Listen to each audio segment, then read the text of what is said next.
Like, share, subscribe and click on the bell icon to never miss an update from Epic.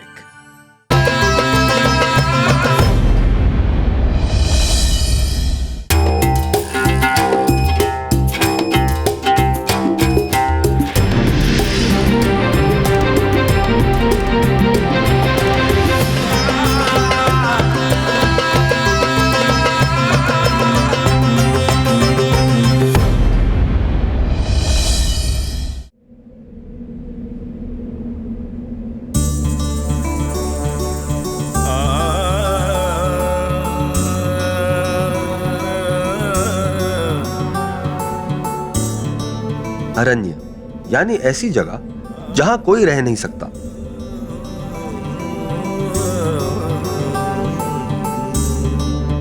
धूल को ढकने वाली यहां की अथाह नमक की परत इस बात की गवाह है कि कभी यहां समुंदर लहराता था, पर आज यहां कुछ नहीं है।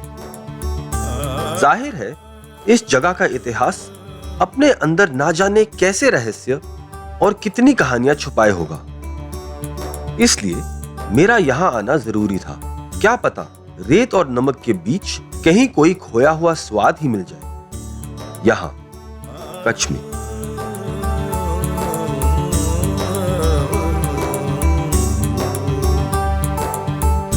कच्छ का अगर नक्शा जो है उल्टा किया जाए तो एक कछुआ जैसा लगता है, इसलिए शायद उसका नाम कच्छ पड़ा हो। कच्छ की कहानी शुरू होती है 5000 साल पहले से, इंडस वैली सिविलाइजेशन से, धौलावीरा से। और धौलावीरा एक आर्कियोलॉजी साइट है, वो कच्छ में स्थित है।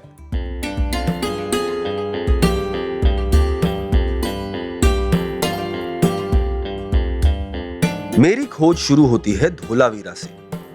5000 साल की शुरुआत। यहां तक कि भारत के लिखित इतिहास की शुरुआत यहीं से हुई। इस वक्त मेरे कदमों के नीचे जमीन में दफना एक खोया हुआ शहर है। पूरी सभ्यता है। एक ऐसी जगह जिसकी कल्पना करना और उसे महसूस करना बहुत मुश्किल है, क्योंकि ये जगह पूरी तरह खो चुकी है। धौलावीरा से जो एक्सकवेशन हुआ उसमें बहुत से रहस्य आपके सामने आ रहा है। 5000 साल पहले लोग कैसे रहते थे वो सब चीजें प्राप्त हुई है। वहां पे मटके, सुराई और खाना बनाने के औजार भी वहां से प्राप्त हुआ है।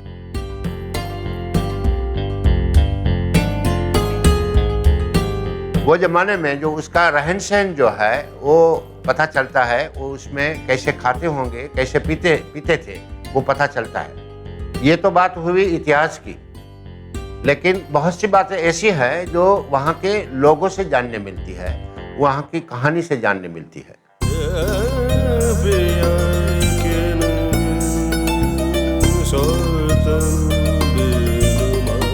इतिहास का विस्तार तो बहुत बड़ा है, पर ज्यादातर इतिहास तो किताबों में लिखा हुआ है। पर मैं जानता हूं कि किताबों से बहुत दूर यहाँ की जमीन अपने अंदर बहुत से राज छुपाए हैं। इन्हीं राजों को ढूंढने मैं जा रहा हूं एक रबारियों के गांव में। इतिहास बनता है जब कोई लोग कहीं रुक जाते हैं, कहीं बस जाते हैं, जैसे कि इंडस वैली सिविलाइजेशन। पर खोए हुए इस धौलावीरा शहर के पास ही कुछ ऐसे लोग भी रहते हैं जिन्होंने अपना इतिहास बनाया है कहीं ना बसकर।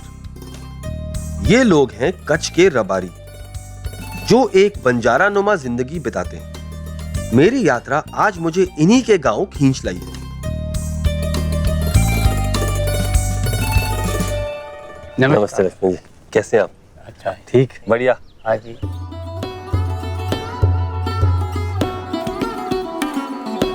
तो ये आपका घर? हाँ, मकान है हमारा। और आपका परिवार? हाँ, बस सभी परिवार है। अरे वाह, तो आज आप पूरे परिवार के लिए लगता है ये बनाने वाले हैं। खाना बनाता है। बैठो बैठो। हाँ, थैंक यू।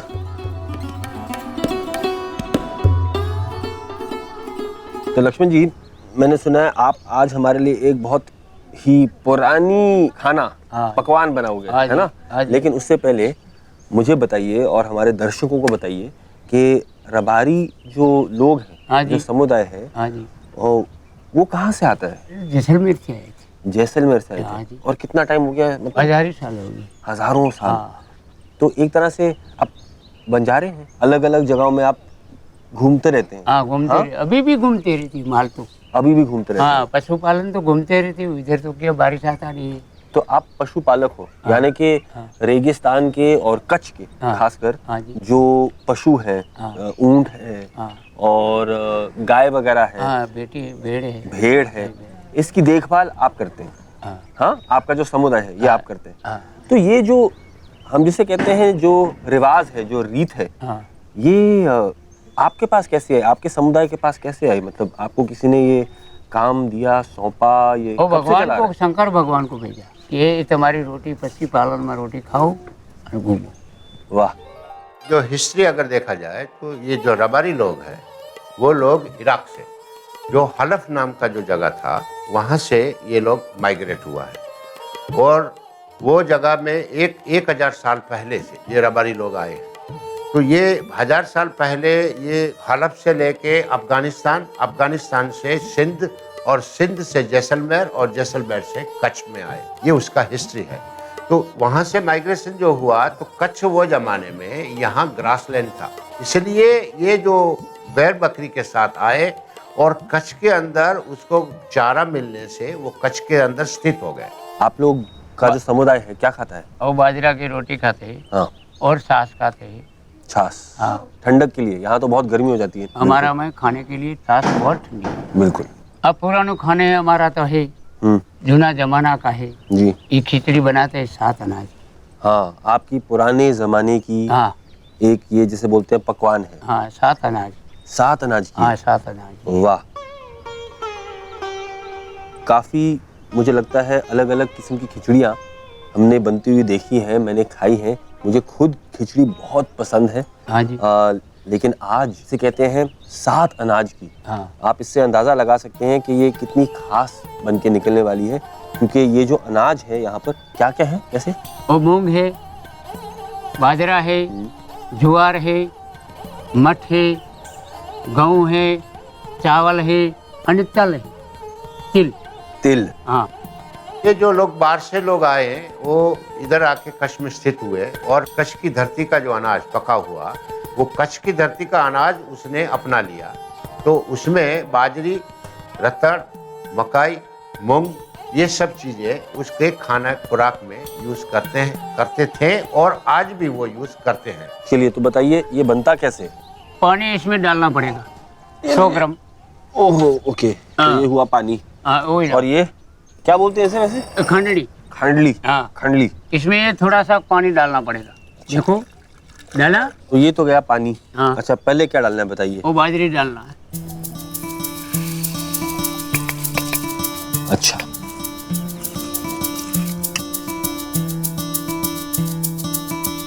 और अब क्या डालेंगे? अब ज्वार डालना। डालिए सर, जवाहर डालिए।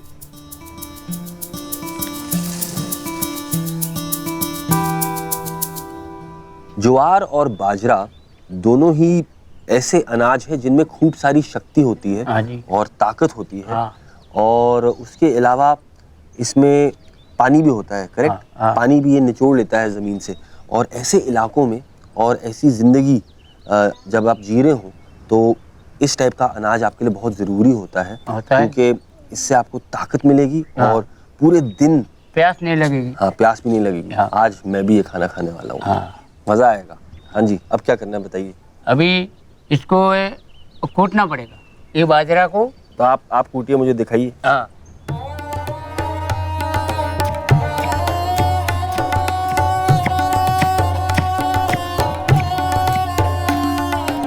जो रबारी जो है उसमें औरत का जो ड्रेस है वो काला है और मर्द का ड्रेस सफ़ेद है। अभी औरत का जो काला ड्रेस क्यों है इसके पीछे एक कहानी है। जो रबारी लोग जब जैसलमेर में आए तभी जैसलमेर का जो राजा था वो राजा ने रबारी की कन्या के शादी करने का विचार किया। तो उसने रबारी को बोला कि इससे शादी करूँगा, तो रबारी को ये मंजूर नहीं था। लेकिन इसलिए उसका जो वो लोग का राजा का दरबार में एक दरबारी था, उसने वो रबारी को राजस्थान से निकाल के जैसलमेर से उसको एक जगह सुरक्षित जगह पे छोड़ा जो कच्छ था। तो वो राजा को मालूम हो गया तो उसने दरबारी को मार दिया। इसलिए रबारी वो कारबारी मर जाने से रबारी लोग उसके मरने का शौक मनाते हैं, ऐसा कहा जाता है, इसलिए वो काला कपड़ा पहनते हैं। ये मिक्सन हो गया।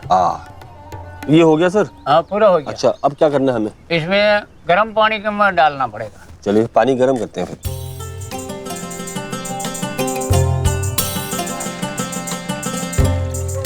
तो अब पानी उबलेगा और फिर हम अपनी 7 अनाज की खिचड़ी बनाएंगे। हाँ जी। आज हम एक ऐसी रेसिपी बनाने वाले हाँ हैं जी। जो रबारी समुदाय से खुद खो चुकी है। मैं ये जानना चाहता हूँ कि ये क्यों हुआ है? क्यों हुआ ये जी? अभी तो क्या बनता है, हमारे पुरानी हजारों वर्ष से पहले बनाते थे। हमें अभी जी बाजरे की रोटी खाते हैं और कभी कभी हमें बनाते हैं और दूसरा तो कोई बनाता है नहीं। हाँ, ये क्यों नहीं, क्यों ये सब आजकल मिलता नहीं है क्या आपको? नहीं मिलता, कहाँ हाँ? मिलेगा, नहीं मिलता। बाजरा मिलता है को, बड़ा मुश्किल हो गया है। हाँ बड़ा मुश्किल है। हमारे को रबारी को मुश्किल है, दूसरा को पता नहीं है। बिल्कुल, तो कोई बात नहीं सर, आज बना लेते हैं। हाँ बनाए, है ना? हाँ जी। ठीक है लक्ष्मण जी, हाँ जी। पानी गर्म हो गया। हाँ पूरा हो गया। हाँ पूरा गर्म। चलिए बनाते हैं। अब क्या डालना है पहले? पहले मठ डालना। मठ? हाँ जी। ये भी दाल होती है? नहीं, मग मग मग मग? हाँ, यानी कि ये तो दाल है, ये दोनों मूंग की दाल हाँ है ना? हाँ जी। आप इसे मग कहते हैं, मग? हाँ मग बोले। अच्छा, तो दोनों दालें हमारी चली गई हैं इसमें। अब क्या करना है? अभी गर्म हो जावे तो ओ डालना। गो ओई। अच्छा, तो दोनों दालें हमने इसमें डाल दी हैं। अब हम इसमें गेहूं डालेंगे। हाँ बस। कितना टाइम लगेगा इसको? अभी 20 मिनट हो हैं? जाए। 20 मिनट मतलब इसको पकने में? हाँ। ठीक है। बेशक ये बहुत ही एक जिसे कहते हैं पुरानी डिश हाँ, है, हाँ। लेकिन इसमें भी सोच इनकी कायम है। हाँ, हाँ। तो घी नहीं है तो तेल डाला, चला, क्योंकि रेगिस्तान में, कच्छ में हाँ। रात को या सूरज ढलते ही ठंड हो जाती है, खूब सारी ठंड हो जाती है। हाँ। और इससे जो है सब आ जाए। हाँ, इससे गर्मी आती है शरीर में इनके। हाँ गर्मी आती है। सोच बढ़िया है, पूरी पुरानी लेकिन बढ़िया सोच। हाँ।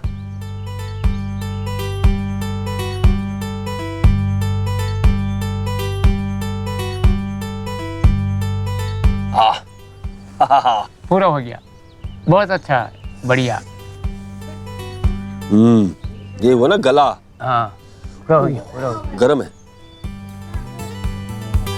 वाह, इतना सिंपल लेकिन इतना स्वादिष्ट। इसका स्वाद सिर्फ गेहूं हाँ। और जो 2 दालें हमने डाली हाँ। हैं, हाँ सिर्फ इन 3 अनाजों को उबाल कर इतना बढ़िया इसका स्वाद निकल सकता है। अब देखते हैं कि बाकी जो इसके अनाज है इनको डालने के बाद ये खिचड़ी कैसे पकती है। हाँ। हाँ चलिए सर, वक्त है डालने का। पहले चावल, तिल का बीज, तो अब हम बाजरा और ज्वार, हाँ। हाँ, जिसे हमने कूटा था उसको हम डाल रहे हैं इसमें। हाँ।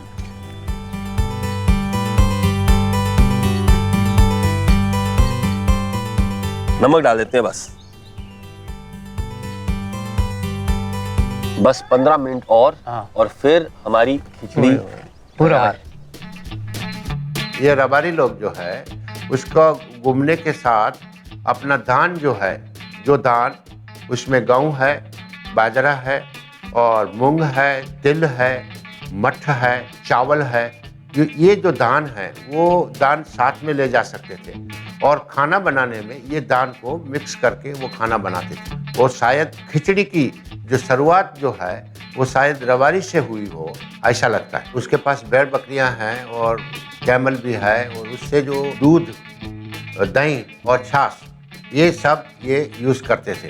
तो ये जो अवेलेबल जो उसके पास था उससे वो अपना खाने में यूज़ करते थे।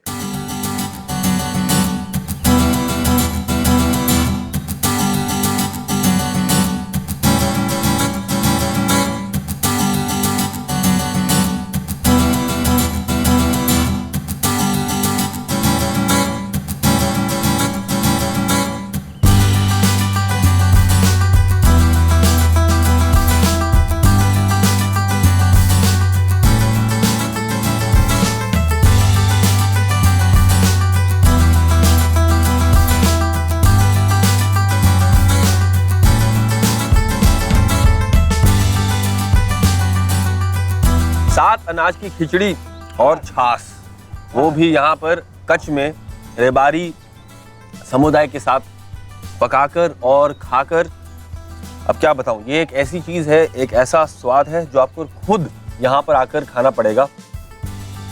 खिचड़ी बिल्कुल बढ़िया पकी है और जो अनाज है इसमें, सातों अनाज, वो इस खिचड़ी को एक बिल्कुल यूनिक सा फ्लेवर दे रहे हैं। जो गेहूं है, बाजरा और जो ज्वार है वो भी परफेक्टली कुक्ड है और छाछ के साथ थोड़ी सी इसमें खटास आ जाती है। मेरे हिसाब से ये रेसिपी जितनी सिंपल है उतनी ही स्वादिष्ट और मज़ेदार भी है। बाकी मज़ा आ गया। और इसको खाने के बाद और यहाँ पर कुछ समय बिताने के बाद ये अंदाज़ा हो जाता है कि इन लोगों की ज़िंदगी कितनी कठिन है, लेकिन साथ में कितनी प्यार भरी और मज़ेदार भी। इसे कहते हैं अंग को लग जाता है ये। हाँ, बहुत अच्छा लगता है। कच्छ का जो खाना है, ग्राम्य खाना बहुत सिंपल है और इसकी वजह यह है कि यहाँ पे कुछ उगता नहीं है और जो कुछ उगता है वो इतना पौष्टिक है, जैसे कि बाजरा।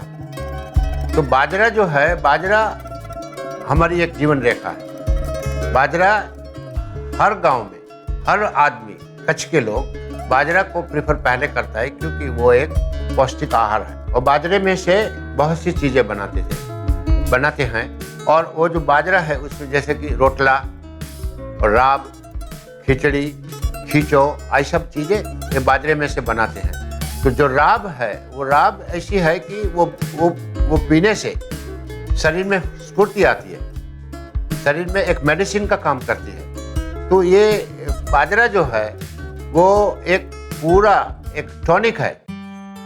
रब बाजरे से बनती है और इसे सर्दियों में रेगिस्तान की रात की ठंड से बचने के लिए पिया जाता है। इसे बनाने के लिए पहले घी या तेल में सौंफ को तला जाता है, फिर इसमें बाजरे का आटा डालकर उसे भूना जाता है। इसमें फिर पानी डाला जाता है और तब तक पकाया जाता है जब तक ये गाढ़ा ना हो जाए। आखिर में इसमें स्वाद के लिए चीनी पड़ती है, जिसके घुलने के बाद ये पीने के लिए तैयार हो जाती है।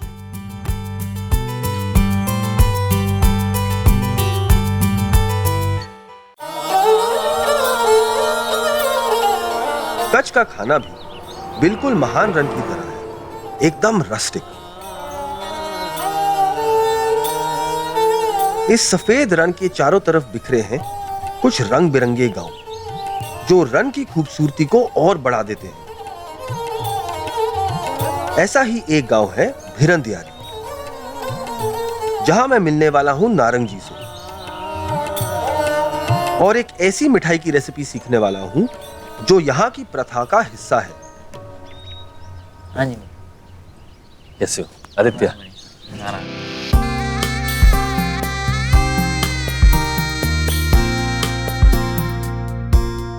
ये आपका गांव है? हाँ जी, ये हमारा गांव है। बहुत ही सुंदर है सर।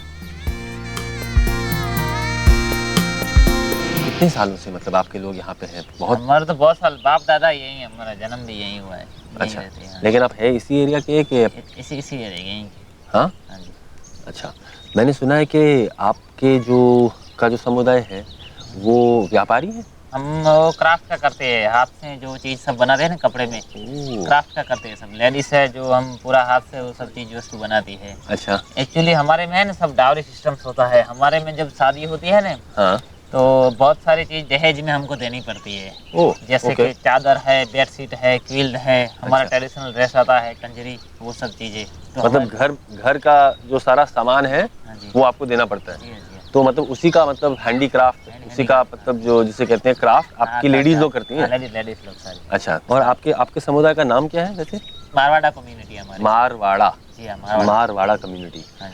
मैं बैठा हूँ आज मारवाड़ा समुदाय के साथ कच्छ में और बहुत ही बढ़िया दिन है, एक वाकई खूबसूरत से गांव में। और आज हम इनके साथ इनकी एक प्यारी सी पुरानी और लॉस्ट रेसिपी पकाएंगे। क्या बना रहे हैं आप? क्या पकाने वाले हैं? लड्डू बना रहे हैं। लड्डू बना रहे हैं? किस टाइप का लड्डू? मैंने सुना ये बहुत ही मतलब खास किस्म का लड्डू है। हाँ, वो अलग एक होता है और पानी और घास के अंदर वो पकता है। घास के अंदर? हाँ, घास के अंदर पहला- पका हुआ लड्डू। हाँ, नाम क्या है सर इस लड्डू का? गुड़ मुठिया, गुड़ मुठिया। इसके अंदर गुड़ आता है। गुड़ मुठिया। हाँ। ये जो गुड़ मुठिया है, इसको मतलब बनाने का कोई वक्त होता था एक टाइम पर? ऐसा अभी हम साल में एक बार ये बनाते हैं, जब गणेश चौथ होता है चित्र को। गर्मी के सीजन में, हाँ। उससे बिल्कुल थोड़े से पहले, is it? हाँ, गुड़ मुठिया है वो पहले बनता था, लेकिन आजकल एक साल में एक बार बनता है, और वो भी चैत्र चौथ के दिन। जो गर्मी का जो अभी जो मौसम, जो ठंडी का मौसम है वो जा रहा है और गर्मी का मौसम आ रहा है, तो वो हिसाब से वो चैत्र चौथ को गणेश को पूजा के लिए, प्रसाद के लिए वो चीज़ बनाते हैं, और साल में एक बार बनती है। क्या क्या क्या डालता है सर इसमें? तो ये है गुड़। ये हुआ गुड़। ये तो मतलब ये नॉर्मली क्या होता है कि गुड़ तो थोड़ा भूरे रंग का होता है, नहीं? ये सफेद गुड़ है। हाँ, ये भी मैंने नहीं देखा पहले, तो ये लाइट रंग का गुड़। बढ़िया है सर, ठीक है। तो हो गया ये हमारा। और इसके अंदर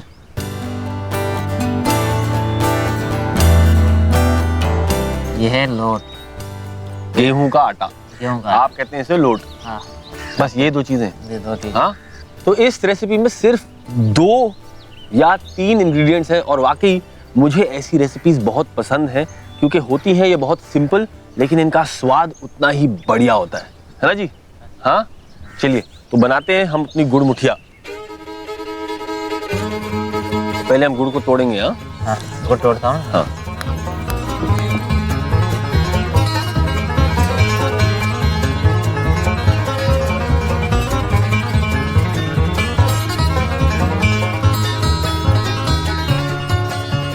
तो आपने गुड़ को तोड़ दिया है? गुड़ तैयार हो गया। अब अच्छा, अब क्या करना है? अब उसको करेंगे, इसके आटा लगा के वो करेंगे। गुड़ अपना हो गया तैयार। अब हम इस बढ़िया सी मिठाई को बनाना शुरू करेंगे। फिर आटा लेना पड़ेगा। अच्छा, तो इसके मतलब गोले बनाने हैं छोटे छोटे? हाँ, जहाँ गुड़ वहाँ मक्खियाँ तो आनी है सर। ऐसा हो ही नहीं सकता कि गुड़ हो और मक्खियाँ ना हो, हाँ। है ना?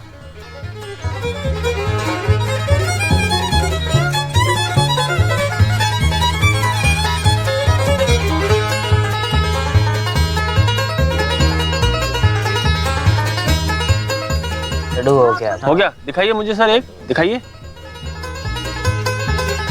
ये है हमारा गुड़ मुठिया। अभी ये पका नहीं है, अब हम इसे पकाएंगे ना? पकाएंगे। हाँ, इसके अंदर हमने बहुत ही सफाई से गुड़ भर दिया है।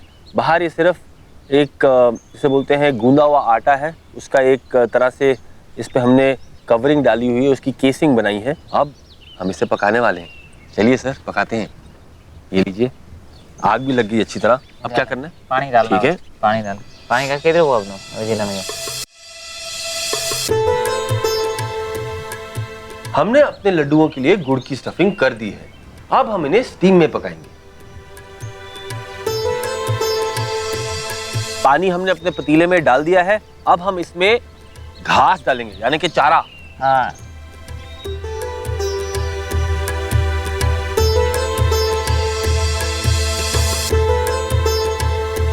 घास डालने से ये होगा कि जो हमारे लड्डू हैं वो गीले नहीं होंगे, तो एक प्रकार से वो उबलेंगे नहीं, पर स्टीम होके पकेंगे और हमारे खाने के लिए तैयार होंगे।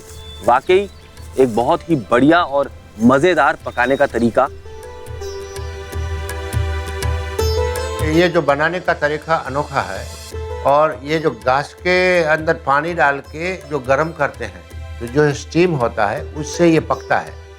तो ये जो तरीका है अभी जो बन रहा है, दूसरी हम लोग कुकर से बनाते हैं, ये सब चीज़ें से उपलब्ध से स्टीम बनाते हैं। लेकिन पुराना ज़माने में लोग कैसे स्टीम पैदा करना, उसका तरीका वो जमाने का वो ये रेसिपी में देखने मिलता है। नारंग जी, भाप आना शुरू हो गई इसमें। हाँ, तो अब इसको अपना लड्डू डालते हैं अंदर।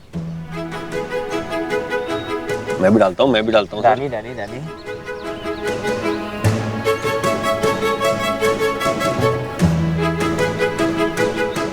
उम्मीद है कि ये हम घर पे भी बना सकते हैं। आप ऐसे ना चाहें तो इसे आप स्टीमर में, इसी प्रकार के लड्डू बना के आप स्टीमर में बना सकते हैं और इस रेसिपी का मज़ा ले सकते हैं। मतलब एक बार इसे फिर से जीवित कर सकते हैं अपने घर में।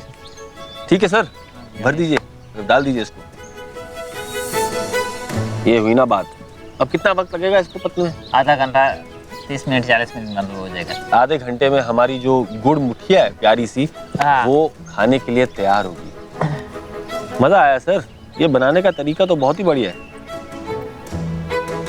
ये खो जाने की वजह जो मेरा हिसाब से ये ऐसा लगता है कि ये जो ज़माने में नया ज़माने का जो नया तरीका आ रहा है, वो हिसाब से लोग उस नया तरीकों को एडेप्ट करते हैं और उस लोगों का स्वभाव रहता है कि जो नई चीज़ आएगी वो एडेप्ट करेंगे। तो अभी जो ये ज़माने में जो मिठाइयाँ बनती हैं, वो मिठाई बनाने में इतना सब मिठाई बनती है, तो उसमें जो पुरानी जो मिठाई की तरीका था, पुराना जो अपना सिस्टम था, वो भी खो गया।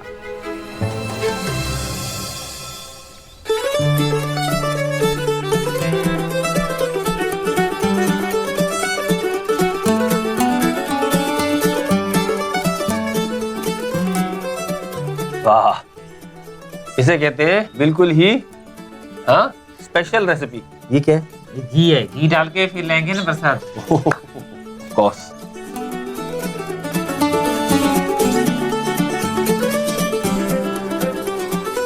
एक नायाब पकाने का तरीका और खाने का तरीका, दोनों ही बिल्कुल जिसे कहते हैं हटके हैं।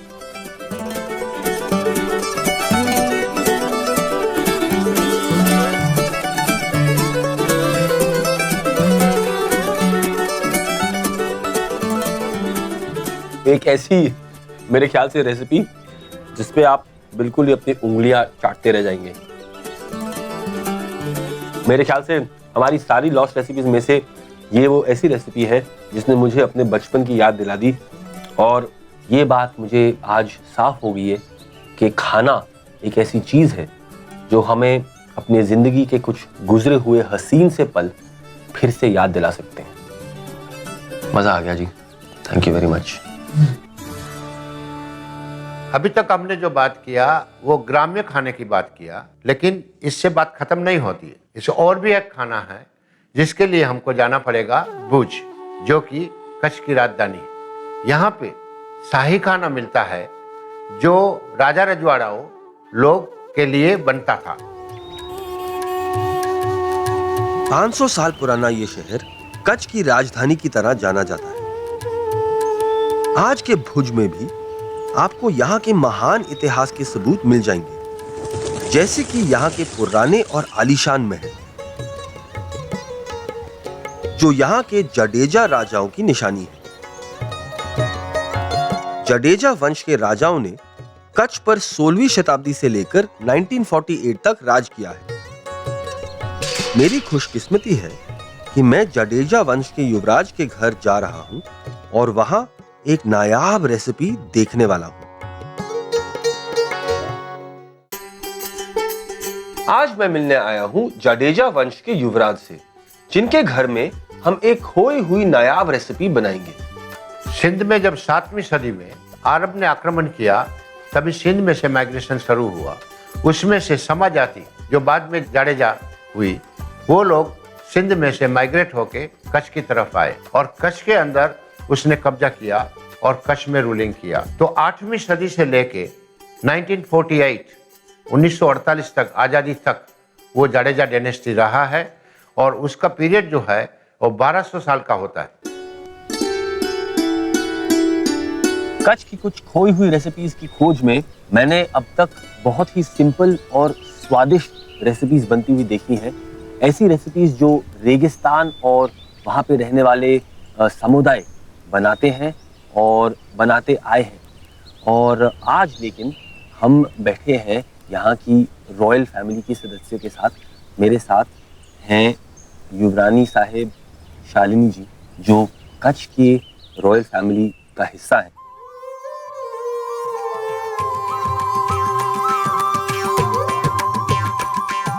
आपका जो परिवार है जी, वो कितने सदियों से यहाँ पर राज कर रहा है? उसे मेरे ख्याल से तो काफ़ी साल हो गए होंगे। और वैसे बोलते हैं कि ये जो कच्छ है वो जाडेजास का हेड है और यहाँ से मतलब पूरा वो निकला हुआ है चेन। अच्छा, स्प्रेड किया हुआ जी। है बाकी देश में। तो इसका मतलब है कि आप यहाँ के मीन्स प्रथम रूलर्स हैं, जी जी ओरिजिनल जी ओरिजिनल। कच्छ मीन्स एक अलग ही स्टेट था जिस जैसे गोवा जी। और अभी दीव और दमन है। उस तो पहले तो मेरे जो दादे ससुर विराजते थे तो उनको मतलब वो था कि आप इंडिया के साथ जुड़ना चाहते हैं या पाकिस्तान के साथ। तो उन्होंने फिर बोला कि नहीं, हमको इंडिया के साथ जुड़ना है। तो मुझे ये बताइए कि यहाँ की रॉयल फैमिली का खाना किस प्रकार का होता था पहले के ज़माने में? मीन्स ज़्यादातर तो नॉन वेजिटेरियन ही थे। हम ज़्यादातर शिकार वगैरह पे जाते थे जी।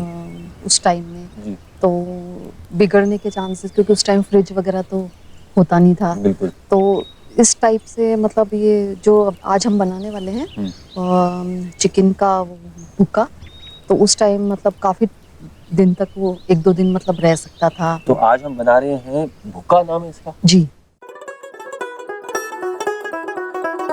पहले ये जो बनता था वो तीतर से बनता था। वो जो पहले शिकार राजा करने जाते थे और शिकार में ये लेके आते थे, लेकिन आजकल वो शिकार बैंड हो गया, तो अभी ये चिकन से उसमें बनाते हैं। तो हम बनाना शुरू करेंगे, लेकिन इससे पहले इस बढ़िया सी रेसिपी के इंग्रेडिएंट्स के बारे में कुछ जान लेते हैं। हाँ जी, जरूर। यहाँ पे हमारे पास हैं मसाले, जी। चिली पाउडर, हल्दी और अपना जीरा और धनिया। जी।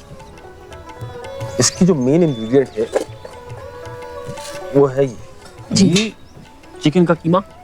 जी। हाँ जी। जी। बिल्कुल ही इसमें फर्क ये है कि ये सूखा हुआ है। हाँ, क्योंकि इसकी अलग मशीन आती है। अच्छा। तो उस मशीन में हम लोगों ने विदाउट वाटर पीसा है। अच्छा। इसलिए एकदम ड्राई हो गया है। इस प्रकार का कीमा मैंने फ्रैंकली चिकन का पहले तो कभी नहीं देखा। जी। और इस डिश की मेरे ख्याल खासियत ये है जी। कि ये बिल्कुल सूखा बनता है। हाँ है जी, ना? हाँ जी। ये भूको का मतलब क्या है आपके? मीन्स ताकि कोई फंगस नहीं आए। हाँ, मतलब हाँ। अगर जो जरा सा भी अगर जो पानी रह गया, वगैरह रह हाँ। गया, क्योंकि पहले ट्रैवलिंग में और इसमें जी, जी, जी। साथ में कैरी Correct. करके रखते थे, Correct. इसलिए एकदम सूखा है। जी।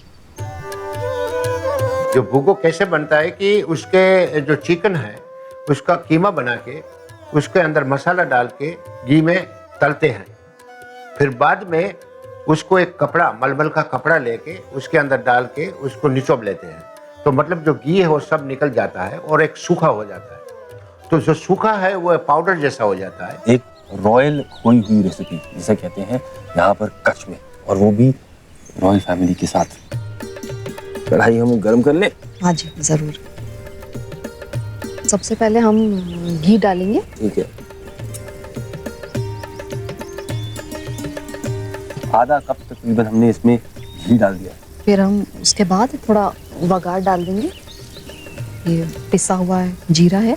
ठीक है जी। खुशबू आने वाली है इससे बढ़िया। थोड़ा सा ही डाल हाँ, हाँ।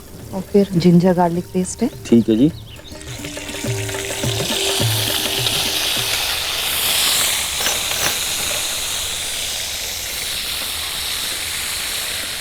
तो हमारा जो जिंजर गार्लिक पेस्ट है अब वो देखिए ब्राउन होना शुरू हो गया है ऑलरेडी, क्योंकि घी भी गर्म है और आग भी बढ़िया जल रही है। तो अब हाँ जी, फिर हम थोड़ा ये हल्दी हल्दी। डाल देंगे जिससे कलर और फ्लेवर भी आ जाएगा। बिल्कुल। हल्दी वैसे एंटीसेप्टिक का काम भी करता है, जी। तो खासकर ऐसे खाने में काफी जरूरी होता है हल्दी का डालना, है ना जी। हरा धनिया पाउडर डाल देंगे, सॉल्ट टू टेस्ट, और ये रेड चिली पाउडर।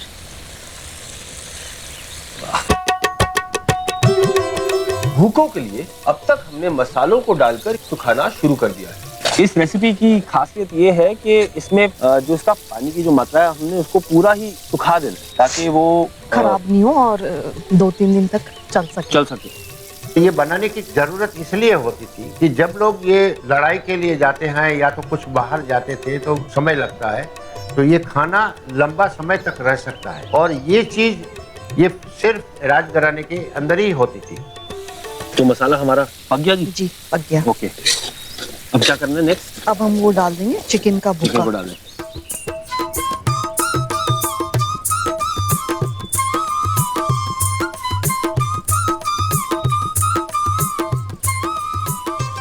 फिर उनको बॉईल करके फिर उसके मांस को श्रेड किया आपने। हड्डियाँ वगैरह अच्छा, निकाली निकाली। जी और फिर आपने इसको जी। मशीन के अंदर डाला। जी।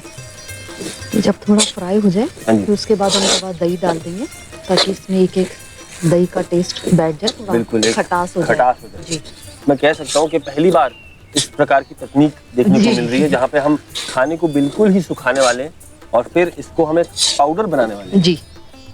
अब इसमें अपन थोड़ा दही डाल देते हैं। ठीक है जी।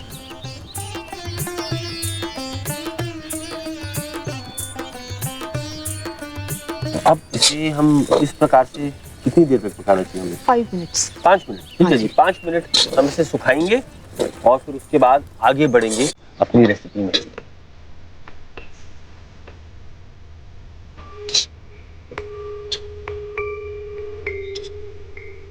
सीमा जी हमारा जी तैयार हो गया बिल्कुल। बिल्कुल तैयार है। बहुत ही बढ़िया लग रहा है। खुशबू भी अच्छी है। हाँ, खुशबू बढ़िया है। अब हम इसको कपड़े में इसको करना पड़ेगा, इसका पूरा हमने पानी कपड़े में डाल के पानी जी। निकालना है। जी अभी तक तो ये ऐसा लग रहा था कि हम एक बढ़िया सा कीमा बना रहे हैं और अब ये जो रेसिपी है बहुत ही जिसे बोलते हैं इंटरेस्टिंग होने वाली है अपने टेक्निक में।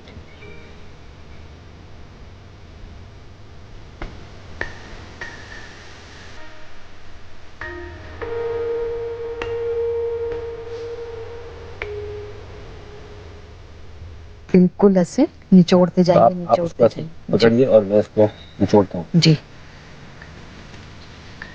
मैं ख्याल से जितना डाला था उतना का उतने घी। बाहर आ जाए। जी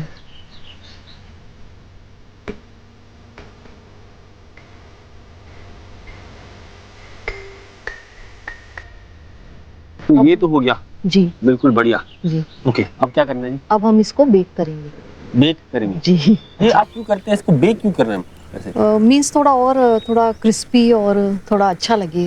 हाँ, सुखाने के लिए। जी ओके, वाह, बहुत ही बढ़िया तकनीक मैं कहता हूँ इस रेसिपी की।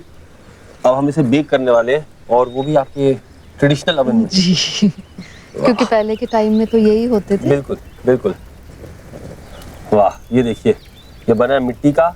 यहाँ पर हमने इस पे रेत डाली है जी। और क्या होगा कि रेत जो है वो आग की गर्मी को अब्जॉर्ब कर लेता है और फिर जो भी हम इसके अंदर डालते हैं उसको वो बेक कर देगा जी। चारों साइड से।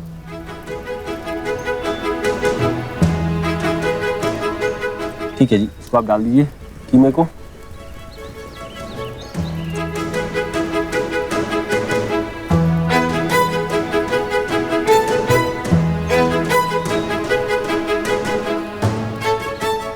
अवन को ढक दिया है, थोड़ी सी जगह हमने छोड़ दी है जी, ताकि जो भाप है वो एस्केप हो जाए और वो थोड़ा सा रंग भी पकड़ ले और अच्छी तरह से और सूख ले, है ना? हाँ जी, फिर ये तैयार होगा। जी एकदम बढ़िया। ठीक है जी, तो 10 से 15 मिनट मुझे हाँ, लगता है। जी 10 से 15 मिनट और उसके बाद हमारा ये भूगो तैयार होगा।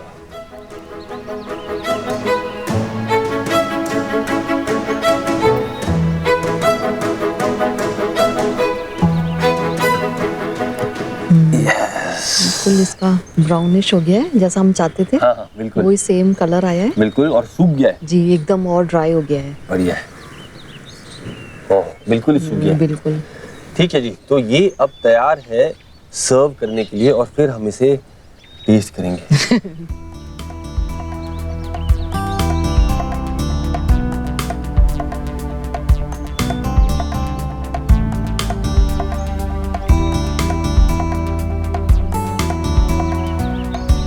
मेरे ख्याल से इसे सर्व करने का तरीका भी बिल्कुल ही एक तरह से शाही है या रॉयल घराने से लगता है। स्टाइल है इसमें और एक नज़ाकत है। वैसे इसे खाने में भी मुझे लगता है काफ़ी मज़ा आने वाला है। स्टाइल से खाना चाहिए इसे, है ना जी?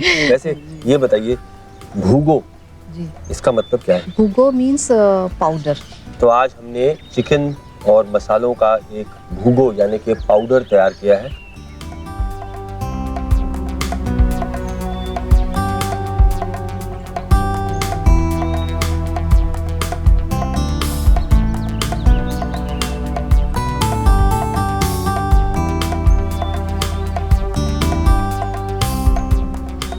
लाजवाब।